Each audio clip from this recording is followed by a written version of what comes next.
My son-in-law slid a folder across the kitchen table and said, "We did the math, and you owe us $31,000 in back rent. Pay it by Friday or we're starting the eviction process." My daughter sat beside him with her arms folded. She didn't look at me. My wife of 2 years sat at the other end of the table and said nothing at all. I picked up the folder, read the first page, set it back down, and walked out of the house without a word. By 2 a.m., my phone had 22 missed calls. Something had gone very wrong for them. I need to back up a little, because none of this makes sense without the context, and the context is the part that still keeps me up at night.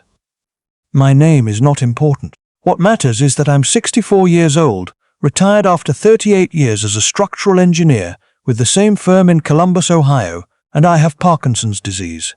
Diagnosed 14 months ago, early stage. My left hand trembles when I'm tired or anxious. My doctor says my cognition is completely intact, which will become relevant later. My wife, Sandra, my first wife, my real wife, passed away 6 years ago from ovarian cancer. We were married 31 years. She was the kind of person who remembered everyone's birthday without writing it down and cried at dog food commercials and still somehow managed to run our household like a small corporation. After she died, I rattled around our house in Bexley for about 3 years before I sold it. Too many rooms, too much quiet. My daughter, I'll call her my daughter throughout, because that's what she is to me, or what she was. She and her husband bought a place in Westerville, about 20 minutes north, a 4-bedroom colonial on a half-acre lot. Nice neighborhood, good school district for my grandson, who was 7 when all of this started. They'd been there 4 years when my daughter called me in the spring and said, "Dad, we have plenty of room. Why are you paying rent on that apartment? Just come stay with us. We'll take care of you." I said I didn't want to be a burden. She said, "Dad, stop, your family." I should have trusted my gut, which told me something felt transactional about how quickly she pivoted to asking what I planned to do with my pension and my savings from the house sale. But I was 63, I had a new diagnosis, and I was lonely. So I gave notice on my apartment, sold most of my furniture, and moved into their guest room in late January. I also gave them $45,000 toward a backyard renovation they said they'd been putting off for years. New deck, pergola, drainage work. My daughter showed me estimates. I wrote a check. That was February 14th. I remember because I thought it was a strange Valentine's Day, sitting at their kitchen table, writing a check that size to my own daughter, but I told myself that's what family does. The first month was fine, then it got quieter. My son-in-law, who manages a chain of auto parts stores and works long hours, stopped making eye contact with me at dinner. My daughter started asking pointed questions about whether I'd looked into assisted living, whether I thought Parkinson's would progress quickly, whether I'd updated my will. I told myself she was just being practical. She'd always been practical. Then came the folder. It was a Wednesday evening in late April. I'd been in the house exactly 11 weeks. My son-in-law put the folder on the table and explained, with the calm of someone reading a grocery list, that they had calculated what I owed for my time in the house. The breakdown included $2,800 per month in room and board, a $500 per month medical accommodation surcharge for what he called the extra planning and stress of hosting someone with a progressive neurological condition, and $200 per month for increased utilities. 11 weeks rounded up to 3 months because they'd had to prepare the room before I arrived. Total, $31,000. First payment due Friday. If I didn't pay, they would begin the formal eviction process under Ohio law. My daughter sat there with her arms folded and said, "It's just what's fair, Dad. I didn't raise my voice. I've never been a man who raises his voice." I picked up the folder and looked at every page. On the last page, in small grey text at the bottom, was a line I almost missed. Created 0108, Home Office Suite Pro, V4.2, January 8th. I moved in on January 29th. They had built this invoice 3 weeks before I arrived. I took a photo of every page with my phone, put the folder back on the table, and said, "I'll be in touch." Then I got in my car and drove. I ended up in the parking lot of a Panera Bread on Polaris Parkway that was open late. I sat there in the dark with the engine running for a long time. The tremor in my left hand was bad that night, not because of the Parkinson's, or not only because of it, but because I kept thinking about Sandra, about how she'd worried, toward the end, about whether our daughter would be okay. About how I'd promised her I'd always be there for the kids. I'd meant it when I said it. I still meant it. But I was beginning to understand there's a difference between being there for your children and being consumed by them. I thought about the January 8th timestamp. I'd called my daughter in early December to tell her about the Parkinson's diagnosis. She'd cried on the phone, told me she loved me, said, "Dad, please come stay with us. We'll figure it out together." The invoice was printed on January 8th, less than 5 weeks after that phone call. She hadn't reacted to my diagnosis. She'd planned around it. I drove back to the house at 11 that night. The lights were off downstairs. I let myself in with my key, went quietly to the guest room, and found it empty. Not just my bags gone, the bed was different. Different comforter, a yoga mat in the corner. My things were stacked in the garage in cardboard boxes, like a storage unit someone forgot to label. On top of one of the boxes, carefully removed from its frame, was the 8x10 photo of Sandra and me on our 30th anniversary that I'd kept on the nightstand. It had been replaced in the frame. I could see the frame, empty, leaning against the wall, with a photo of my daughter and her husband from a ski trip. I stood in that garage for a while with the lights off. I held the anniversary photo. Sandra was laughing in it, one of those real laughs that starts in your whole body, because I'd just said something ridiculous about the band. I can't even remember what I said. I wish I could.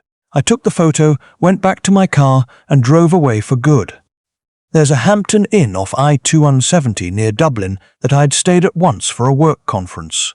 I knew it was clean and had a coffee maker. I checked in with my credit card, carried my overnight bag upstairs, and sat on the edge of the bed at midnight. I had maybe 2 days of clothes. My furniture was gone. My lease was gone. I was 63 years old, sleeping in a hotel, holding a photograph of my dead wife, and my left hand wouldn't stop shaking. But here's what I also had. A photograph on my phone of every page of that invoice, including the page with the January 8th creation date. And I had the kind of stillness that comes when things are finally, clearly, undeniably what they are. I called my college roommate the next morning. His name is Aldrich. We've called each other by last names since 1982, and we're not stopping now. He's been a civil attorney in Cincinnati for 30 years. He answered on the second ring, heard me out for 20 minutes without interrupting, and then said, 2 things. First, what they did is financial elder abuse under Ohio Statute 2903. It's a felony. Second, get yourself a local attorney this morning because you are about to need one. He gave me a name, Carolyn Hughes. Elder law specialist, Columbus, 22 years of experience. I called her office when it opened at 8:30 and got an appointment for that afternoon. Carolyn is 60, has close-cropped grey hair and reading glasses she wears on a chain, and she got right to it. I spread everything on her conference table. My phone with the photos of the invoice, my bank records showing the $45,000 transfer in February, and the text messages going back 2 years where my daughter had asked me for money. Car repair in November. A medical bill for my grandson in March. Dad, can you do $800 this month? We're stretched. I'd said yes every time. Of course I had. Carolyn studied the invoice, zoomed in on the timestamp, and set the phone down. This is premeditation, she said. This isn't a family dispute. This is a scheme. They waited until you were diagnosed and vulnerable, waited until you gave them $45,000, waited until you'd surrendered your apartment, and then sprung this. You have no housing, depleted savings, and a medical condition. That's not coincidence. That's design. The words sat there on the conference table between us. What do? I asked. You build a case, she said. And then you give her one chance to make this right before I file with the county prosecutor. I spent the next 4 days at that Hampton Inn doing the most methodical work of my life, which is saying something because I spent 38 years calculating load tolerances on buildings. I documented everything. Bank records, 15 months of transfers to my daughter totaling $22,400, plus the $45,000 check in February. Grand total, $67,400. I saved every statement as a PDF, organized by date. Text messages, I screenshotted 43 separate requests for money going back to 2020. Some were small, $200 for a car registration, $150 for a school trip. Some were larger. All of them were her asking and me saying yes, and not one of them included a single repayment. Medical documentation. I drove to my neurologist's office, Dr. Whitfield. She's been my doctor since the diagnosis, and asked her to write a letter confirming my cognitive status. She wrote it while I sat in the waiting room. It stated, on official letterhead, that I exhibited mild motor symptoms consistent with early-stage Parkinson's disease and demonstrated no evidence of cognitive impairment, confusion, or diminished decision-making capacity. She notarized it herself. The $45,000. I had the original bank withdrawal receipt, a text from my daughter saying, "OMG, thank you, Dad. This is going to be so beautiful," and an Instagram post she'd made in March showing the new deck with the caption, "Spring Upgrade." She'd tagged it from Westerville, Ohio. The deck existed. The $45,000 had been spent. But on what exactly? That question nagged at me. I noted it down and kept working. On the 5th day, I called my son. He lives in Dayton, teaches high school history, coaches junior varsity baseball. Good man in the way that some people are just fundamentally decent without seeming to try. He and his wife have 2 kids and a mortgage and not a lot of extra anything, and he's never once asked me for money. When I called him and explained what had happened, he was quiet for a long moment. Then he said, "Dad, she did what?"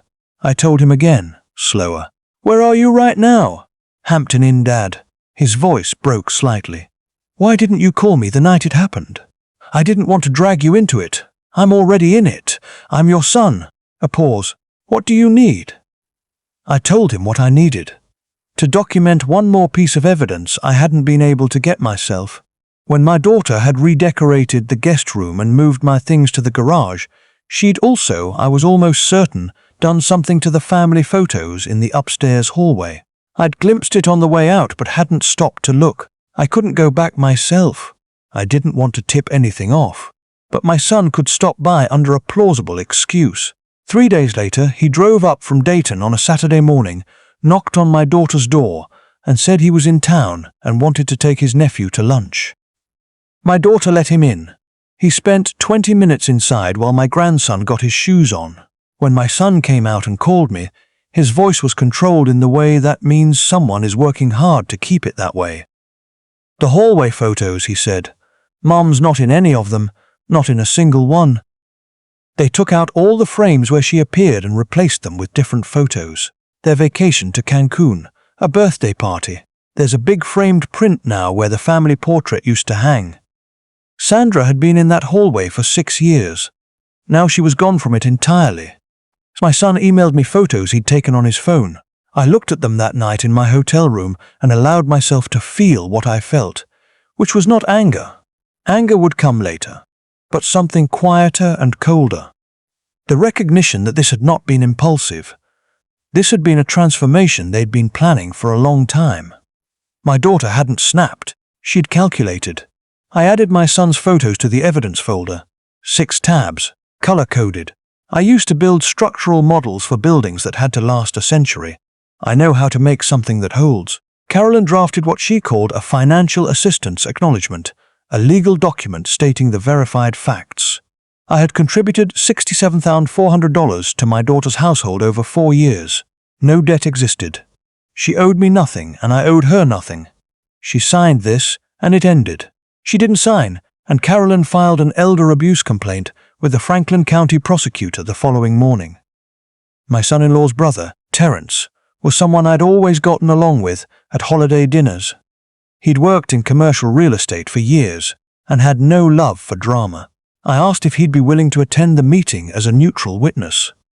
He said yes without hesitation, which told me something about where his sympathies lay. We met on a Sunday evening. My daughter, my son-in-law, my wife. I should explain. I'd been remarried for 2 years by then, to a woman I'll call my wife because that's what she is legally, though what she was in practice was becoming increasingly unclear to me. She'd been oddly absent throughout all of this.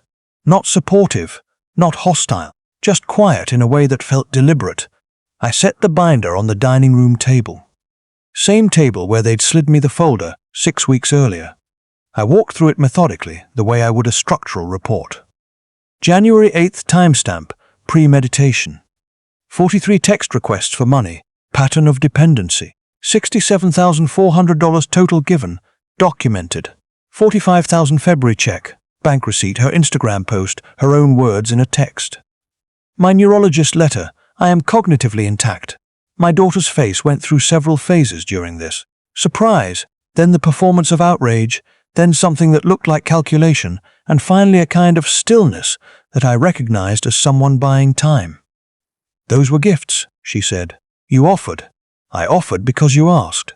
Every single time. I have 43 texts. That's out of context. The invoice has a creation date of January 8th. I moved in January 29th. That's not out of context. That's a fact. My son-in-law started to say something. Terence put a hand on his arm and he stopped. I slid the acknowledgement form across the table. 1 page, clear, specific. I placed a pen on top of it. You sign this, we're done. No debt, no complaint, no prosecutor. My daughter looked at the form, then at her husband, then at the table. My wife, and this is the moment I will remember for the rest of my life, looked out the window and said nothing. My son-in-law whispered something to my daughter. She picked up the pen.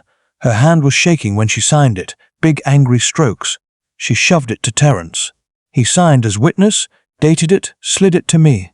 I folded it, put it in the inside pocket of my jacket, stood up and said good night. I was halfway to the door when my daughter said, "This isn't over." I didn't turn around. It is, unless you want to make it something else. I drove back to the hotel. I'd been there 11 days. I got into bed at 9:30, and I think I was asleep within minutes, which was the first time I'd slept well since February. My phone rang at 2:08 a.m. I looked at the screen, 22 missed calls. My daughter, my son-in-law, my wife. The most recent call was incoming, and I watched it ring 4 more times before it stopped. Something was very wrong for them. I turned the phone face down and went back to sleep. By morning, I had a voicemail from my son-in-law. His voice was stripped of everything, the condescension, the cold business tone, all of it gone. What was left sounded like a man who'd been awake all night. The roof. There was something wrong with the roof that they'd known about for over a year and hadn't fixed because they'd been putting every spare dollar toward an equity line they'd taken out to renovate the house. The equity line was behind. The bank had sent a notice. They had a shortfall of $28,000, or they'd be in default within 30 days. I sat at the hotel desk with my coffee, and I thought about this for a long time. Here is what I knew. They had just tried to extract $31,000 from me under false pretenses. They had pushed me out of my housing with nowhere to go. They had removed my late wife's photographs from their home, and now they needed $28,000. Here is what I also knew. My grandson is 8 years old and had nothing to do with any of this. I called Carolyn. She said, "Whatever you decide, you protect yourself first. I'll draft terms." The terms Carolyn drafted were 4 pages and left nothing to interpretation. They had to contribute $8,000 from their own funds within 10 days. Proof that they had skin in the game. I would advance the remaining $20,000 as a loan, not a gift, at 5% interest over 7 years, with a promissory note filed with the county. Any missed payment, and the contract was explicit here, would void the arrangement entirely and trigger immediate civil action for the full amount, plus the $67,400 in prior support I could now document. They would sign a separate acknowledgement that I had never owed them rent, that the January invoice had been fabricated, and that any future legal action against me based on those claims would be considered perjury. And my wife, and this is where things became something else entirely, would be excluded from the arrangement entirely, because by the time we sat down to sign these documents, I had found the emails. I found them by accident, the way you find most things that change your life. I'd logged into a shared account my wife and I used for household bills, looking for a contractor invoice I needed for taxes. I typed a search term and the wrong thread came up. A thread between my wife and my daughter, dating back 17 months. They had known each other for 3 years before I met my wife at a neighborhood charity auction. I read every email twice. Then I sat very still for about 10 minutes.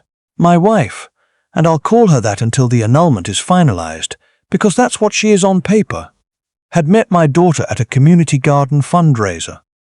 My daughter had talked about her father, the retired engineer, the widower, the pension, the house sale proceeds. My wife had asked questions. My daughter had answered them. 6 weeks later, my wife had shown up at the same charity auction where I was volunteering, introduced herself, laughed at something I said, and asked if I wanted to get coffee. We dated for a year. I'd proposed on a Sunday afternoon in Schiller Park because Sandra and I used to walk there, and I thought it would feel like continuity. We were married in June, a small ceremony, my son and my daughter both there, my daughter crying in what I had understood as happiness. In one email my wife wrote, "He's generous to a fault and he doesn't want to disappoint people. That's the lever, use it." In another, my daughter wrote, "I feel sick about this sometimes." My wife wrote back, "Don't. He has more than he needs and he's not going to be around forever." I called Carolyn and told her to add fraud to the list. She said, "How long have you known?" "About 40 minutes. Okay. Don't confront your wife yet. I need to run a background check first. Give me 48 hours. What Carolyn found in those 48 hours was this. My wife had done this before. Not identically, but the shape of it was the same. A widower in Akron 10 years ago. A divorced man in Worthington 5 years ago. Both times she'd entered a relationship, integrated herself into the family financial picture, and exited when things became complicated. The Akron man had caught something off about her accounting and ended the relationship. The Worthington man had moved away, and, Carolyn didn't know what had really happened. No criminal charges in either case, no paper trail that held up, just a pattern if you knew where to look. My son drove up from Dayton when I told him. He sat across from me at the hotel desk and just listened. When I finished, he said, "I never liked her. I didn't tell you because I thought it was just adjustment. Losing Mom was, I didn't want to make it harder. You should have told me. I know. I'm sorry. Don't be. You didn't know this." I gestured vaguely at the air between us, meaning all of it. I confronted my wife on a Thursday morning in the kitchen of the Westerville house. Her car was in the driveway. My daughter and son-in-law were at work, my grandson at school.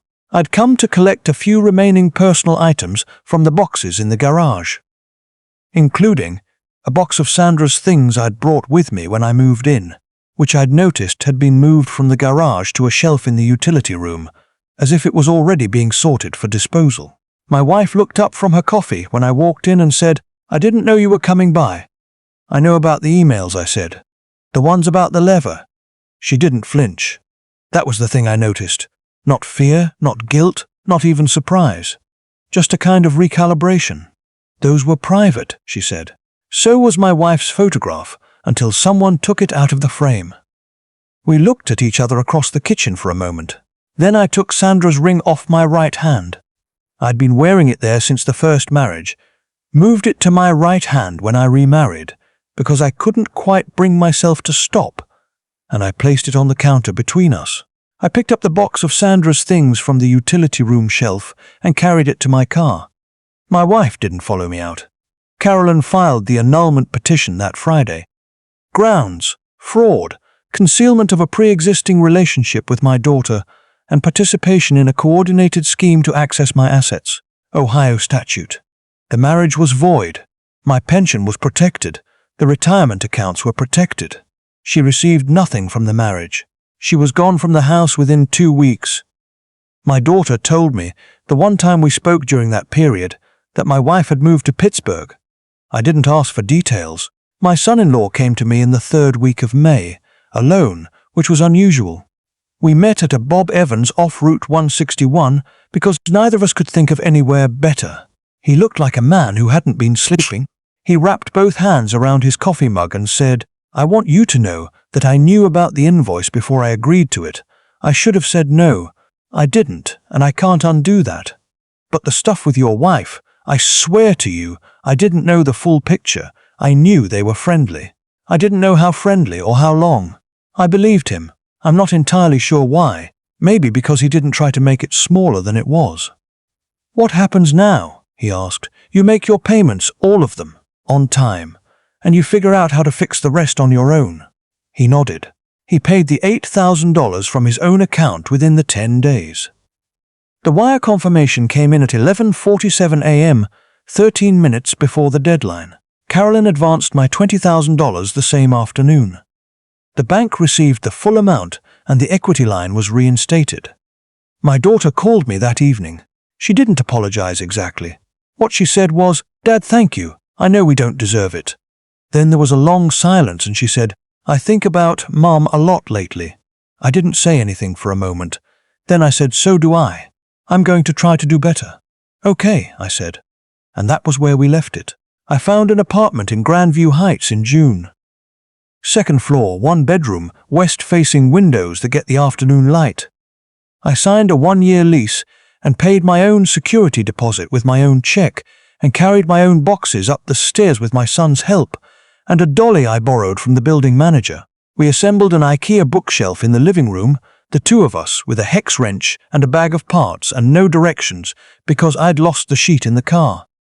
It took an hour longer than it should have, and we argued mildly about 2 separate steps and then got it right. I put Sandra's anniversary photo on the shelf when we were done, in the center, where I can see it from the couch. I see my grandson every other Sunday. I pick him up and we go to the park or the science museum or, his current preference, a specific taco place in Short North where he always orders the same thing and always acts surprised by how good it is. He doesn't ask about the situation between his parents and me. Kids that age sense when something happened without needing it explained. He just climbs in the car and asks if we're going to the taco place, and usually we are. My son-in-law has made every payment, 3 months on time, first of the month. Whether he'll keep going, I can't say. But he's kept going so far. My daughter and I text occasionally, nothing heavy. She sent me a photo of the new growth coming in on the pergola in the backyard last month, the one the $45,000 paid for. I looked at it for a while. Then I typed back, "Looks good." And I meant it, more or less. My Parkinson's is unchanged, which my neurologist says is the best outcome at this stage. I do my exercises in the morning by the window with the good light. My handwriting is still a little unsteady, but I've been keeping a journal, longhand, pen and paper, and the act of forcing the words out slowly has done something for me that I can't fully explain. Like relearning the weight of things. Carolyn referred 2 other cases to me this year. An older gentleman whose nephew had forged his signature on a POA, and a woman in her 70s whose son had been draining her checking account for 18 months before she noticed. I met with both of them separately at a coffee shop in Grandview. I showed them how to organize their bank records. I gave them Carolyn's number. I told them the same thing that took me too long to understand. The people who love you don't keep score. And the people who keep score are not, in the end, the people who love you. There's something I want to say to anyone who's listening to this and recognizes pieces of their own life in it. Not a lecture. Just what I know now, at 64, having done it the hard way. I spent 38 years building things that were meant to stand. I was good at it because I understood that the integrity of a structure depends on what's underneath, on the foundation, on the load-bearing elements, on what you can't see. You can dress a building in anything, and if what's underneath is compromised, it will eventually come down. Families are the same way. You can dress a family in Sunday dinners and holiday cards and all the right words, and if what's underneath is calculation instead of care, it will come down too. The question is whether you're standing inside it when it goes. I am not a hard man. I am not a cold man. I still send my daughter a card on her birthday, and I mean it when I write it. But I am done being the foundation of a structure that wasn't built in good faith. I'm 64 years old. I have a tremor in my left hand and an apartment with good afternoon light. And for the first time in longer than I can honestly remember, what I feel when I wake up in the morning is something that is very close to free. Sandra would have figured all of this out about 6 years earlier than I did. She always could read a room. But she also would have told me that the point isn't how long it takes. The point is, that eventually you see clearly, and then you act accordingly, and then you build something worth standing in. I think she'd be okay with where I landed.